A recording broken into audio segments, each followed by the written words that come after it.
Welcome. This is the Midlife Rising podcast. We women just push through, right? That's what we do. Have you ever heard anybody say that? Or maybe you even said it to yourself? I'm looking at Jen here who's nodding at me because she said it. I've said it. Mm-hmm. And it doesn't have to be this way. In fact, it better not be this way because it's what's killing your hormones and raising your cortisol and making you way more busier than you need to be. On today's episode, we're going to talk about one of our midlife coping strategies. It has everything to do with being the strong one, being the strong, independent woman. And it's this that is exacerbating symptoms. It's hurting our health in the long run. And it's part of the root cause of your symptoms. And it can be even worse during the holidays. But I'm going to say stick with us even if it's no longer the holidays. It is right now, but this is going to be so relevant for you, whether it's the holidays or not. So if you want to find out how to shift this pattern and what's underlying it and how to change it, then stick with us. You're a woman over 40 who spent your life being the one who holds it all together. But now your body's changing and your soul is done pretending everything is fine. Welcome to Midlife Rising.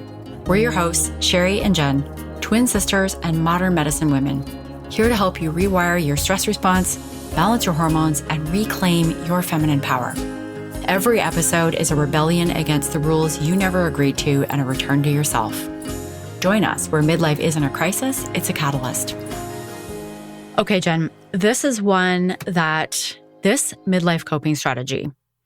This is something that I hear people talking about all the time in the various business programs that I'm in, like among my kind of colleagues and peers within the programs that we're taking, among entrepreneurs, also among my friend groups.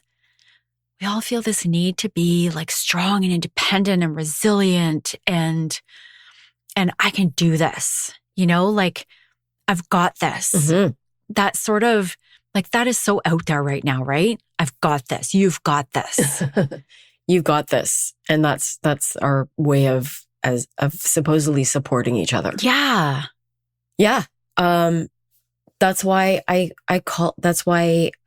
included it in our midlife coping strategies, because I have heard it time and time again that we need to be strong. Women don't have needs. We're supposed to just carry on. And we, to the point where it actually kind of bugs me because and I was this woman too, so many women take pride in this, I'm strong and independent. And we talk about it as if like, well, it's kind of the way that we make ourselves better than men or tell ourselves that we're better than men. Yes. And we wear it like a badge of honor. Yeah. So, I mean, of course, not everybody, but I have seen some women who this kind of like, well, that's what we do. We push through comes after something like, well, yeah, my partner doesn't pick up the slack, or, this is a default parenting task that falls to the woman, but that's what we do. It's like explaining away kind of male behavior and it's almost like you're telling yourself that you have to be strong. Like it's putting on armor. That's not real. Yeah. Armor. So maybe, Jen, we should start with how, like you gave a good example there, but like how does this show up? What does it mean to be like, how does this show up at work during the holidays? What's it mean to be like the strong, independent? Yeah. So let me start with more general first. And then I have this really funny holiday example. So for me, way back, and I can think back to when I was working in corporate, I've got to push through. I can handle it. I don't need anybody. I'm fine. I'm strong. I'm independent. And I was single for so much of my life that, I kind of had to do that. Like I had to be strong and independent because there wasn't a lot of people I could depend on. or at least I didn't have a partner to depend on. Well, and do you remember, Jen, when we were living together so this would have been like we were in our early 30s, both single. And we were so determined to do things ourselves that we decided to change the light fixtures. I forgot about that. Ourselves. Yes. The pot lights. In the kitchen. And we nearly electrocuted ourselves. Like why we didn't call an electrician. I think it's actually like illegal. You're supposed to like have an electrician change your light fixtures. But we were so like, we did everything ourselves. Like we would figure it out and follow, I don't know, like this was 2005? Like this was before, I don't know. I mean, smartphones were out there, but it was like before there was before YouTube was a huge thing and social media and you could like information is now at our fingertips. Right. Yes. I don't even know how we figured it out. I don't know either. We probably just did it and opened it up and looked inside to see I don't know. Well, yeah. And so that's one big way is like, I'm going to figure it out. I can do this. Everything is figure outable, which is what Marie Forleo says. And I love that phrase. And at the same time, we don't always have to figure it out ourselves. I also have an example from way back when I was in university and serving, I suppose we call it nowadays. And I remember this was at the diner I worked at, I remember. And I was getting slammed. Like I was beyond being able to keep up with the tables that I was getting. And I wouldn't ask for help. I wouldn't tell the other servers that I needed help. I just kept going until they kept saying like, Jen, are you all right there? And I'd be like, yep, I got it. I'm fine. Until there were people complaining and like there was a table that left because I'd left the menus and didn't go back and serve them. And then the others and my boss is like, Jen. And I couldn't ask for help. I couldn't even accept help, let alone ask for help. Mm-hmm. Mm-hmm. Yeah. And I wouldn't have been able to pinpoint this at the time. But I remember feeling very embarrassed afterwards because it looked like I wasn't capable. And that was the whole reason why I didn't want to ask for help in the first place or accept help in the first place, because it was going to look like I wasn't capable. Yeah. Of doing it all yourself. Yeah. So it's like a vicious circle that you end up in and not looking capable. It's a shame cycle, really. It was not looking capable that stopped me from accepting the help in the first place. And then I actually looked even less capable because I didn't ask for help. And then I was even more ashamed.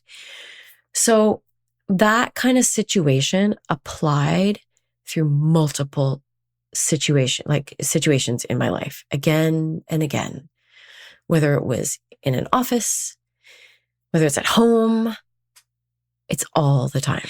Yeah. I think that's probably the biggest one is not being able to ask for help or not being able to accept it when it's offered. And this can apply to this is why we don't delegate. Mm-hmm. You know, this is what I hear our entrepreneurial peers saying all the time. They have a hard time even hiring an assistant or help. And then once they do, they feel guilty about giving them work, which is also how I felt. And even in the workplace, I remember I was managing a team and I had a couple of new guys on my team. And I had like a whole bunch of admin work that I didn't want to do. That's what they were hired for. And I felt guilty about giving it to them. Because I was like, well, if I don't want to do this, then they're not going to want to do this. And they were guys. So I think that even made it harder for me to delegate work. Ooh, because guys aren't supposed to be the administrative assistants. Yeah. And they weren't even admin assistants, Jen. They were like analytical, like they were doing analytical work. So they had to have some skills even. And I still found it hard to... Or some other skills. We don't want that to sound demeaning. No, true. Because an admin assistant is actually very skilled in many things that I am not. So yes, I hold them in very high regard. However, these were analytical, like they were supposed to be taking analytical work off of my plate. And I didn't really like this analytical work. And so I felt guilty about giving it to them because I thought if I don't like it, then they must not like it, even though that's what they wanted to do. So it was this like, there's guilt in there too sometimes, along with the shame. Mm-hmm. Yeah. And not being able to ask for help and not, even when they came to me and said, I don't have enough work, give me something to do. Only then could I be like, okay, what can I give them that would be like enough of a project? Sometimes we'll like say, oh, it's easier if I just get this done myself. Like it's going to be easier than explaining it. And that's another way of sort of... There's a lot wrapped up in not being able to delegate. And I used to talk about this when I was teaching leadership. Like all the leadership courses out there will tell you to trust your people. And that's not the problem. In fact, there's more of our coping strategies involved even, like perfectionism is one. And it's not even that it's not that you don't trust them necessarily. It's that you don't trust them to do it the way you would do it. So it's not necessarily you don't trust them to do it perfect, or you don't trust them to do it well, but you don't trust them to do it to your arbitrary standards. So that's also wrapped up in delegating. And this coping strategy of I'm strong and independent, and if I delegate, then it looks like I'm not capable or competent enough or strong enough. I look weak if I have to ask for help. So, Jen, I actually have a question. Do you think that this is partly like that this is common among Gen Xers because of the way we were brought up? Like we were kind of, and I see this, like I see reels about this on Instagram all the time, the Gen X kids who were sort of left to their own devices. Like mom just sort of shoved us out the door, go play outside.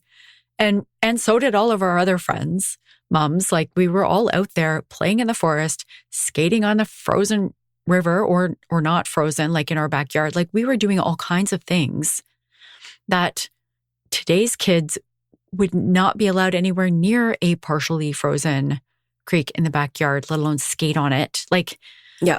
And then fall through it. Yeah. We were sort of left to our own devices to take care of ourselves. And I wonder whether there's like, I don't necessarily see, having managed some millennials and some of even I forget what the next generation is called, they don't seem to have this inability to ask for help. Yeah, Gen Y and Gen Z. They don't seem to have this same thing about asking for help or accepting it, or I don't know. And I just wonder if it's upbringing partially. Okay, so I haven't done official research on generational differences. So anecdotally, I do think that's part of it. In fact, I was just talking about this with a bunch of friends on Friday about how, one of the girls grew up in Toronto and would get on a bus when she was in grade 4, like on a city bus. Mm-hmm. And we used to ride our bikes everywhere. And now I send my kid to the park by herself sometimes, and it's 2 doors down. And my neighbors are sometimes frowning at me. So I think there's probably a generational difference, but I haven't done official research on that. The other thing, though, that I do know is that it is upbringing. It can be a trauma response for neglected children who had to neglected either like physically parents weren't present, or if parents weren't emotionally present, or even if it wasn't trauma, like it's still a safety mechanism that our little childhood brains develop in order to keep us safe. Well, it's, we were the latchkey kids. I mean, you and I weren't because our mom was home, but we were sort of that generation where, you come home after school, you get yourself a snack. So it was survival. Like it was like, I got to get myself something to eat and go do my homework and maybe watch some TV until mom and dad get home. Yeah. Before we go on, I wanted to talk about how it shows up for the holidays. or during the holidays sometimes. And because as we record this, it's December and it's so relevant at this time of year. And as I was just preparing for this, I was thinking about that TV show called The Bear. Have you watched it? Yeah. Yeah. Have you seen insane? Have you seen all of it? Like, or at least the first 2 seasons? So anyone that hasn't watched it, the show is about a chef. He starts a restaurant, or he takes over his brother's restaurant, and it's a really intense TV show. And there's this one episode where they're at his mother's house, parents' house for Christmas. Oh yes, this was an intense episode. I don't think I breathed through the entire thing. The mother, who's played by Jamie Lee Curtis, and she's brilliant, is trying to cook dinner, and they're Italian. So she's got a turkey going, and she's got pasta, and she's got a million things. And the kitchen is a disaster. And all the kids, one by one, keep going in and asking her if she wants help. And she keeps saying, no, I got it. And she's like shouting at everybody, and she's smoking cigarettes, and she's trying to cook, and there's stuff spilling, and there's stuff everywhere. And there's family out there, and she's in the kitchen. And by the end of it, she drives her car through the house, through the front door of the house. And I think it's hilarious because it is such a perfect persona of the woman who identifies as the strong and independent woman. Yeah, it's a brilliant episode, actually. And it's a perfect, and not only is perfect for how this shows up for the holidays, but helps explain what happens when we are the strong, independent woman, which is all the anger and the resentment that eventually explodes into a rage, especially in midlife. So during the holidays, we need to actually, Jen, we need to qualify that she actually purposely drove her car through the house. Like it wasn't an accident. Yeah. No. That's key. It was the rage and she just exploded.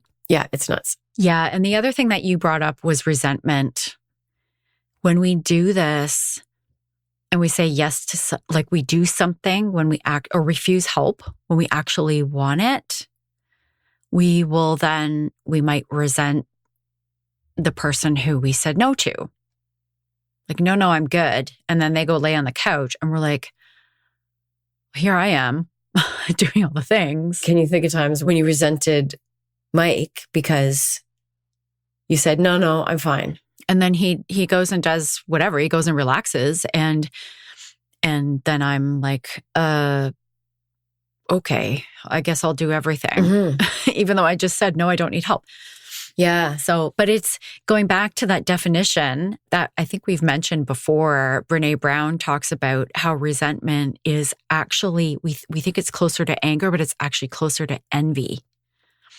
Because, my husband is laying on the couch and I'm sitting there saying, well, you're resting and doing exactly what I want, what I so badly want to do, but I can't. I can't say yes to that. Yeah, exactly. It used to happen to me all the time when I was getting my kid ready for bed. And my ex would be, he would, one of us would clean the kitchen, the other one would put the kid to bed. And so when it was my turn to put her to bed, he'd finish cleaning the kitchen. That always went faster. And then he'd be sitting around. And I'd be like, I'm struggling and trying to be strong and you're relaxing. But when it was my turn to clean the kitchen, I'd finish the kitchen before the kid was in bed. And then I'd do a bunch of other things. So I never got that relaxation time. And then I would get all triggered by it. And really part of that was my drive to be busy, my compulsion. And part of that underneath that is this, I'm strong, I'm capable, I can do this. I will get all this stuff done. So holidays, I'll get ready for the party. I will do all the stuff around the house by myself. And the house is going to be perfect, as we've discussed before. I'm going to do everything in the kitchen. It's okay. I'll make the turkey. I'll do all of it around the holidays. And often women are the ones doing the Christmas shopping as well. So we end up, instead of asking for help, we end up exhausted. And cortisol levels are not only high because we're now so busy and trying to get everything done within a time frame, But our cortisol levels get high when we're holding on to emotions like resentment, envy, anger, rage. The other way that this shows up, and tell me if I'm going off track here, Jen. I mean, this shows up when people offer us help as well. Like guests come over and they're like, let me help you. Let me do the dishes. And we're like, no. You're a guest. Go sit down. When they actually, like, we're actually robbing them of the opportunity to give back for, I just enjoyed this beautiful meal. I would like to help you clean up. But there's also this other thing that I noticed a lot because for 12 years, we lived on a circle that was pretty close. Like we were not necessarily friends with every set of neighbors, but we were friendly with all of them. Everybody looked out for each other. And because I have a husband who uses a wheelchair, I was always trying to do things by myself. And when my neighbors came over to offer help, I was always saying, no, I got this. Like to the point where I would, like the one day I put up I installed a tire rack in the garage by myself. And I made it so that it would stack my set of tires and then my husband's set of tires like on top of each other. But they were so high, like I had to get on a step ladder in order to get the second set of tires up to the top level. And I'm trying to do this by myself. And you know how heavy tires are. And so I'm trying to do this by myself and my neighbor's offering to help me and I'm saying no. And then he finally did. And then I feel like I've got to repay him. And not just repay him, but like repay him tenfold. Like 10 times more than what he offered me. Part of that is I'm strong and independent. But it can be masked by, I don't want to bother them. So that might be what you're thinking when, like consciously thinking when you're saying, no, I don't need help, when people are offering like, oh no, you shouldn't be, I don't want to bother you. But underneath that is, I'm not good enough to receive help. I don't deserve to receive help. I don't want to look like I'm weak or incapable. And all of that still comes down to I'm not worthy. Because even I'm not capable. Yes. Thank you for saying that. That's exactly where I was going. Yeah. Because I don't deserve help is I'm not worthy of receiving help. And I'm not capable, or I don't want to look incapable means you're trying to prove your worth with your capabilities. So either way, trying to be strong and independent or not accepting help is often because you don't believe you're worthy. So I think we've covered, just kind of framing this up for our listeners, we've covered some examples of how this shows up during the holidays and elsewhere, at work, at home, all the different things. We talked about where it comes from. There's the shame cycle. There's the I'm not worthy of receiving this, or I don't deserve this. I don't deserve help. Or if I receive help, then I've got to pay it back tenfold, which is like earning the help, which also links back to. Yes. I didn't even think about that. Yeah. You're right, Cher. Yeah. So if I accept help, then I have to pay it back. That's earning. And that also links back to worth. Like I'm not worthy of just receiving simply because I'm worthy of receiving. Mm-hmm. I have to pay it back with some kind of value, like either monetary or maybe it's, bringing over a bottle of wine or inviting them over for dinner, something. So this is causing stress in multiple ways. It makes you busier than you need to be. And so you might think that, well, this is just the way that it is. And everybody else is making me busy. And all the demands are making me busy. And this is one of the ways that you might be contributing to your own busyness. And so just having the long to-do list and all these things to do in a finite amount of time causes stress. Then there's the emotions, the resentment, the anger, all the stuff you're holding in that causes stress. And then there's this need, the how do I call it? The misalignment, like this feeling that you got to repay it or I don't deserve. That also causes stress in your body. Yeah. Yes. Mm-hmm. It's almost like I almost feel anxious. Like even just something as simple as somebody buys me dinner or buys me lunch. And I've gotten so much better at accepting help, accepting, like receiving in general. But those days when I was hanging the tire rack by myself and also putting up all the tires, I remember this feeling of, oh my gosh, okay, what am I going to do to repay them? Like my mind, my nervous system is ramping up. I'm almost anxious about like, if they help me, then I've got to repay it and I'll have time to repay it.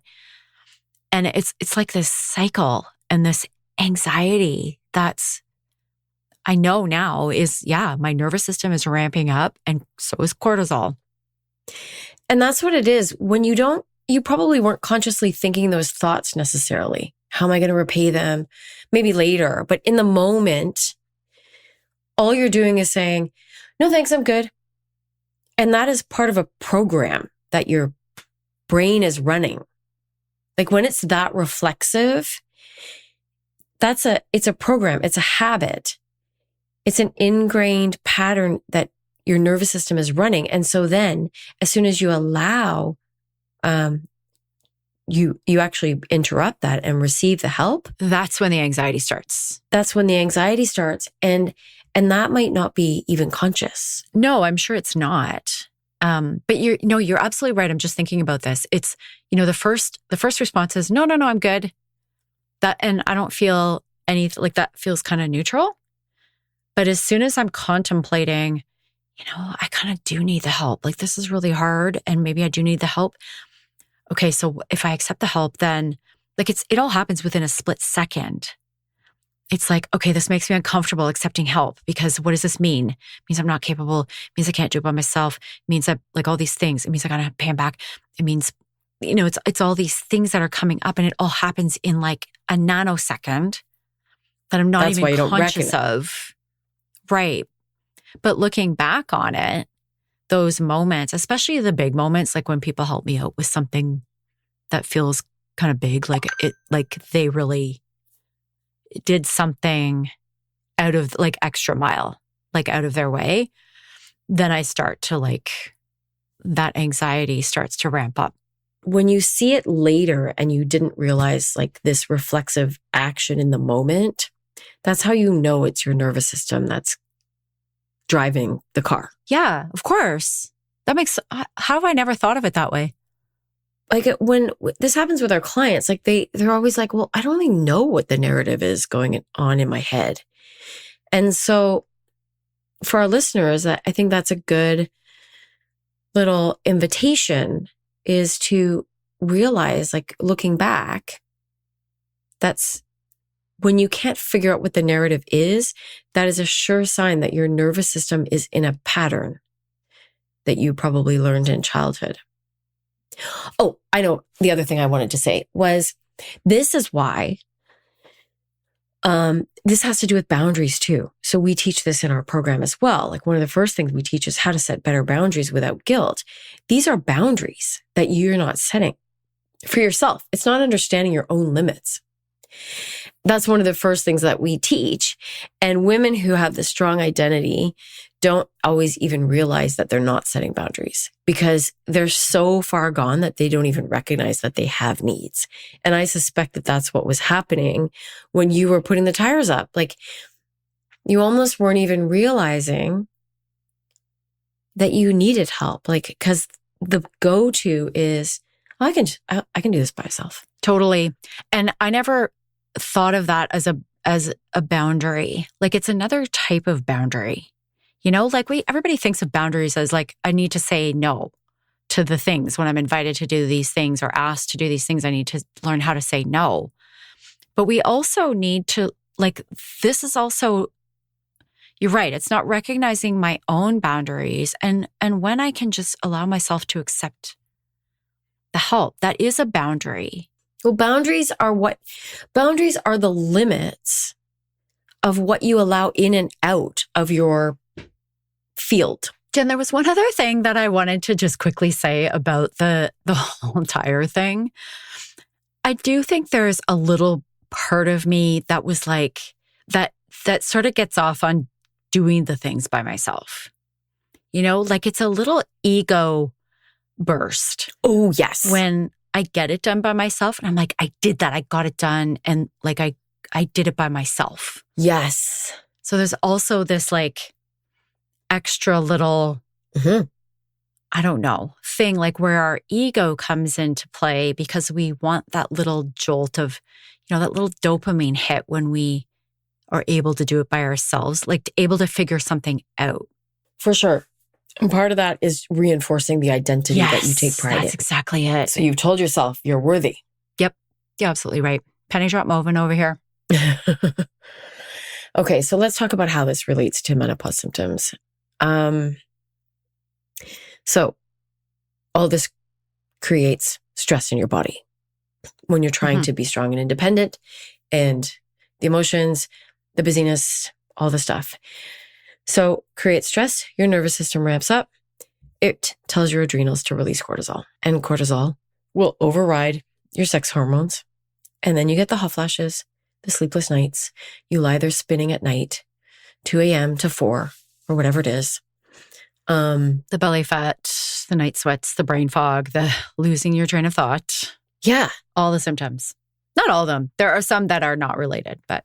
Yeah. Even, because the brain fog is also because our brains are being restructured, basically. But also, like, I'm exhausted today. When you're exhausted, there's more cortisol running in your system. Yeah. Mm-hmm. And so that is partially causing it. And just your brain is tired, of course. But so all of this causes the symptoms. And then the go-to these days is pump yourself full of sex hormones and continue being the strong, independent woman, pushing through and causing yourself all the stress. And then that's why so many women later in life, like the number one cause of death in women over, I forget the age, over 60 or over 70, is heart disease. This is what's happening. Our bodies are saying no. Yeah, and they're saying that HRT is actually buffering that. Like that's a way to protect yourself from heart disease. But I think there's like, if I use this analogy today, actually in an email, and I might have used it before here on the podcast, but you know, it's a little like pumping yourself full of extra estrogen or extra progesterone or extra testosterone. That's a little bit like putting oil in your car when you've got an oil leak. You know, you just keep putting more oil in, and you've probably got to fill it up like every few miles, and it just keeps leaking out. If you don't get to the, like, let's just fill the, like, what's it called? Plug the leak. Like, let's fix the leak. And that's what's happening in our bodies. We're not fixing the leak. Like, why are we low on estrogen and testosterone and progesterone in the first place? That's not how it is in other cultures. It's not how, you know, when they study primitive cultures, that doesn't show up.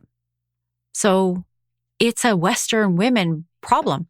Yep. And it's not the same in Asia either. Yeah, exactly. So that's what this kind of behavior is doing to you. And the nervous system is very topical right now. Like, everybody's talking about regulating your nervous system. And what people are not talking about is that it's your subconscious patterns, like I need to be strong and independent, that are causing the nervous system dysregulation, among other things. And then, of course, you have beliefs underneath, I need to be strong and independent. So that's what we do in our program. So, and that's why our approach to healing menopause or getting thriving through menopause is so different. Yeah. I want to recap on one thing that you said earlier, Jen, because I think if our listeners take nothing else away from this, it was what you said earlier that really kind of jolted me awake. And that was that the nervous system, like how you can tell if your nervous system is ramping up and it's a subconscious pattern. Like if it's just a reaction and you don't notice it, that's because you're just reacting. Like your nervous system is just reacting on its own without you having to do anything. And you look back on that later and go, oh yeah, I was feeling pretty anxious in that moment, or I was feeling heightened emotions or reactive in that moment. Yeah, your subconscious patterns were at work there. One of our clients actually was explaining it in terms of saying no to stuff. Like she always just says, yes, okay, I'll do it. Okay, I'll come, I'll whatever. And she said, it's like this deer in the headlights moment. And suddenly she's caved. Yeah.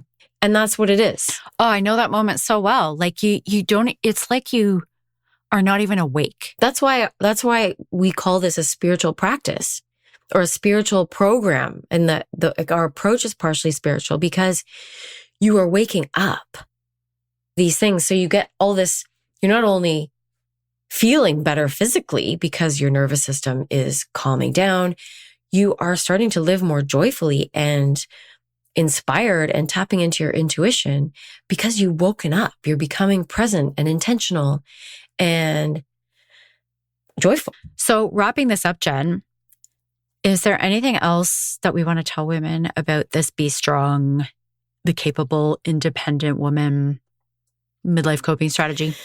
No, I think I just want to reiterate to anyone who feels like it's all the external stuff that is requiring her to be strong, that it really doesn't have to be that way. We make this assumption and society has conditioned us to think that we need to be strong and independent. Mm-hmm. And we don't all the time. And it doesn't mean anything about us if we're not. Yes. So let's talk about so this is one of our 6 coping strategies, midlife coping strategies. And if you want to know which one of the 6 you are, we have a quiz. We're going to link it up in the show notes. You'll not only find out which of the coping strategies is your dominant one, but you will find out how to recover from it. Mm-hmm. You're going to get a full report on how this shows up and how to recover. So that's at midlifewomenrising.com/quiz. We'll link that up in the show notes. And then I think this is one of our last episodes before the holidays. So I want to encourage our listeners to share this with someone who is busy during the holidays and needs to hear it. Share it. You have to share it gently. Gently. Because sometimes people get mad. Yeah. And then come back. We are going to record over the holidays, so or have some ready for you over the holidays. So come back next week for another episode, and we'll talk to you then.